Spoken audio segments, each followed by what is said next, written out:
Hello guys, அஸ்ஸலாமு அலைக்கும். இன்றைக்கி என் வீடியோவில் ஹாஃப் கேஜியில் ப்ரௌனி எப்படி பண்ணுறதுன்னு சொல்லிட்டு பார்க்கலாம். நான் இந்த 2M சாக்லேட் தான் வந்து யூஸ் பண்ணுறேன். இது ப்ரீமியம் குவாலிட்டியில் செம்ம சூப்பராக இருக்கும். நீங்கள் மோர்டே வேணாலும் யூஸ் பண்ணிக்கலாம். பட் 2M சாக்லேட் ஒன்ஸ் வாங்கி யூஸ் பண்ணி பாருங்கள். டேஸ்ட் வைஸ் ரொம்ப சூப்பராக இருக்குது ப்ரௌனி. டார்க் சாக்லேட்டு 140 கிராம் நான் எடுத்துக்கிறேன்.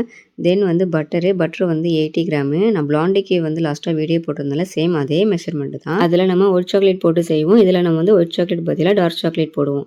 இதுதான் டிஃப்ரெண்ட்டு. மற்றபடி மெஷர்மெண்ட் எல்லாமே சேம் தான். இப்போ நான் சாக்லேட்டையும் பட்டரையும் வந்து மெஷர் பண்ணி எடுத்துக்கிட்டேன். அடுத்ததாக ஒரு மெஷரிங் கப் வந்து எடுத்துக்கிறேன். அதில் 90 கிராம் அளவுக்கு மைதா ஆட் பண்ணிக்கிறேன். லாஸ்ட்டாக நம்ம பிளாண்டி வீடியோ போட்டிருந்தோம்ல, அதுக்கு சரியான ரெஸ்பான்ஸ் இருந்துச்சு. ஸ்ரீலங்காலாம் ஒரு கஸ்டமர் வந்து இதே மெஷர்மெண்ட்டில் நான் ட்ரை பண்ணால் சூப்பராக வந்துச்சுன்னு சொல்லிட்டு கமெண்ட் பண்ணியிருந்தாங்க.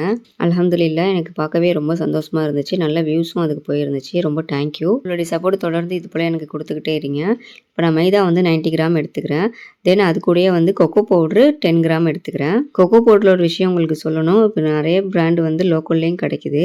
100 கிராம் கொக்கோ பவுட்ரு பார்த்தீங்கன்னா உங்களுக்கு 35 ருபீஸ் 40 ருபீஸ்க்குலாம் கிடைக்குது. பட் அதே மாதிரி வாங்கி நானும் ஃபஸ்ட்டு ஆரம்பத்தில் யூஸ் பண்ணேன். அது பார்த்தீங்கன்னா ப்ரௌனி மேக் பண்ணதுக்கு அப்புறமா நரன்னு ஒரு மாதிரியான ஒரு ஃபீல் இருக்குது நம்மளுக்கு சாப்பிட்றப்போ. ஸ்டார்டிங்கில் எனக்கு தெரியல அந்த கொக்கோ பவுட்ருனால தான் இதே மாதிரி இருக்குது அப்படின்ட்டு. கஸ்டமர் கிட்டேருந்து கம்ப்ளைண்ட்டும் வந்துச்சு.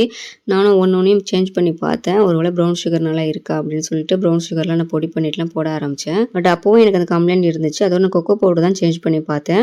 அதுக்கப்புறம் தான் எனக்கு அந்த கம்ப்ளைண்ட் வந்து வரல.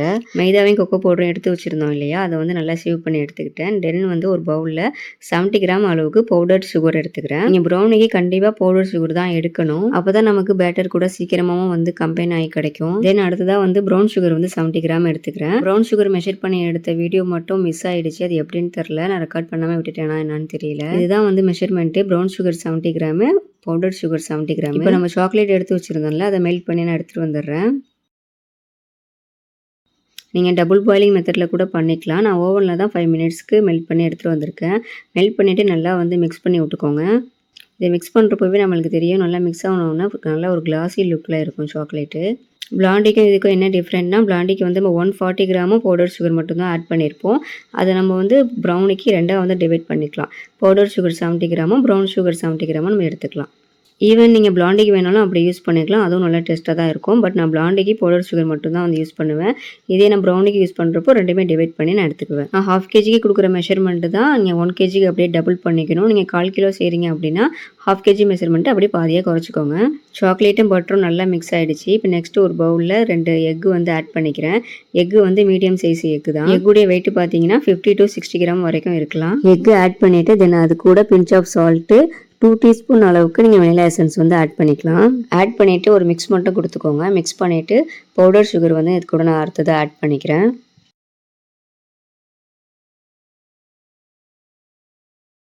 Powder sugar plus brown sugar ரெண்டுமே ஒரே டைமில் வேணாலும் நீங்கள் ஆட் பண்ணிக்கலாம்.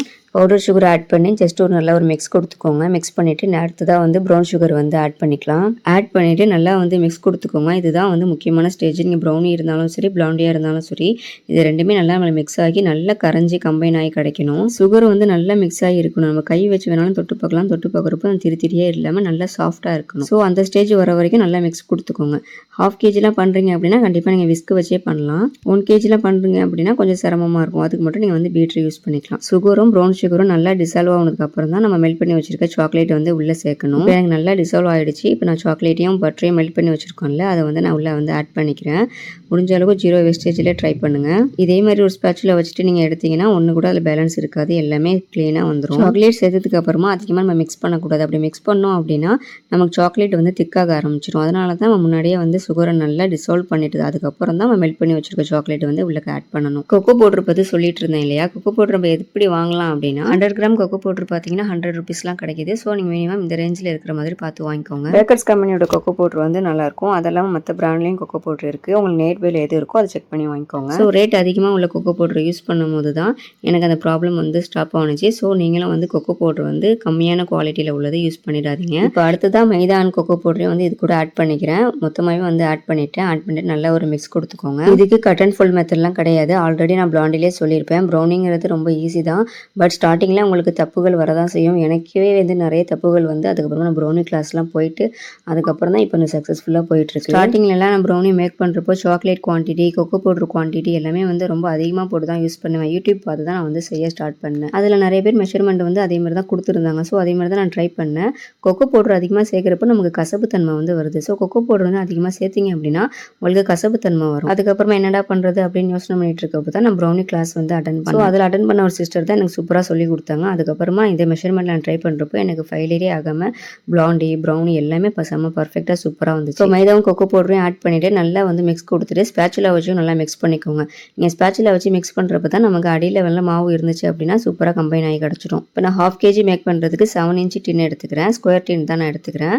இப்போ நான் அதை வந்து டேர் பண்ணிவிட்டு உங்களுக்கு ப்ரௌனி பேட்டரை வந்து ஆட் பண்ணி காட்டுறேன் பாருங்கள். கடைசியில் பேக் ஆனதுக்கு அப்புறமா நான் ப்ரௌனியோட வெயிட்டையும் போட்டு காட்டுறேன்.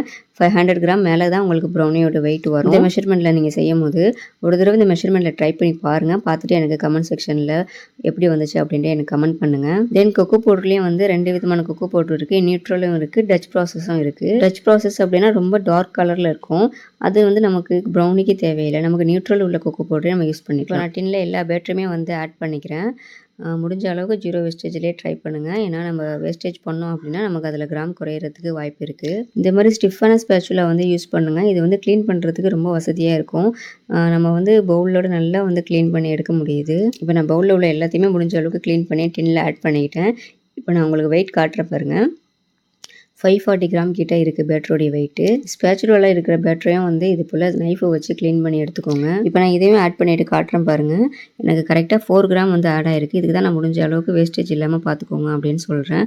ஏன்னா நம்ம ஒரு ட்ராப்பிக்குமே வந்து உங்களுக்கு வெயிட் இன்க்ரீஸ் ஆகிட்டே இருக்கும். இப்போ அடுத்ததாக ஒரு ஸ்கொயர் வச்சு நல்லா வந்து ஏர் பபிள்ஸ்லாம் ரிலீஸ் பண்ணிக்கலாம். கேக்கு பண்ணுற மாதிரி டின்னை வந்து டேப் பண்ணலாம் அவசியம் இல்லை. இதே மாதிரி ஒரு ஸ்கொயர் வச்சு மட்டும் பண்ணிக்கோங்க போதும். இதை பேக் பண்ண வச்சிடலாம். கரெக்டாக நான் 180 டிகிரியில் 30 மினிட்ஸ்க்கு பேக் பண்ணி எடுத்துக்கிட்டேன். இப்போ ஒரு ஸ்டிக்கை இன்சர்ட் பண்ணி பார்க்கலாம். பாருங்கள், கொஞ்சம் கூட ஒட்டவே இல்லை. இதில் சம்டைம்ஸ் பார்த்தீங்கன்னா நமக்கு மாவு ஒட்டுற மாதிரி இருக்கும். அப்படி ஒட்டுற மாதிரி இருந்துச்சு அப்படின்னா அது கரெக்டாக பேக் ஆகலைன்னு அர்த்தம். நீங்கள் மறுபடியும் வந்து பேக் பண்ணிக்கோங்க. ஒரு 5 மினிட்ஸ் மட்டும் வச்சு பாருங்கள். அப்படியே பேக் ஆகலை அப்படின்னா மறுபடியும் வந்து இன்க்ரீஸ் பண்ணிக்கோங்க. ப்ரௌனியும் சரி பிளாண்டியும் சரி நல்லா கூல் டவுன் ஆனதுக்கு அப்புறம் தான் நீங்கள் வந்து டின்லேருந்து வெளியே எடுக்கணும். ஒரு ஓடிஜிக்குமே வந்து டைமிங்கும் சரி டெம்பரேச்சரும் சரி சேஞ்ச் ஆகும். உங்களுடைய ஓடிஜியில் என்ன டெம்பரேச்சர் இருக்குன்ட்டு நீங்கள் யூஸ் பண்ண தான் உங்களுக்கு பழகும். எனக்கும் அப்படி தான் இருந்துச்சு. இப்போ நம்ம வந்து அதை பீஸ் போட்டு எடுத்துக்கலாம். எனக்கு 1/2 kgக்கு 16 பீசஸ் கிட்ட வரும். நான் வந்து இன்றைக்கி 16 பீசஸ் கிட்ட கட் பண்ண போகிறது இல்லை. ஏன்னா எனக்கு 1/4 கிலோவில் ஸ்லாப் வந்து ஆர்டர் இருக்குது. ஸோ இப்போ நான் வந்து 8 பீசஸ் மட்டும் கட் பண்ணி எடுத்துக்கிட்டேன்.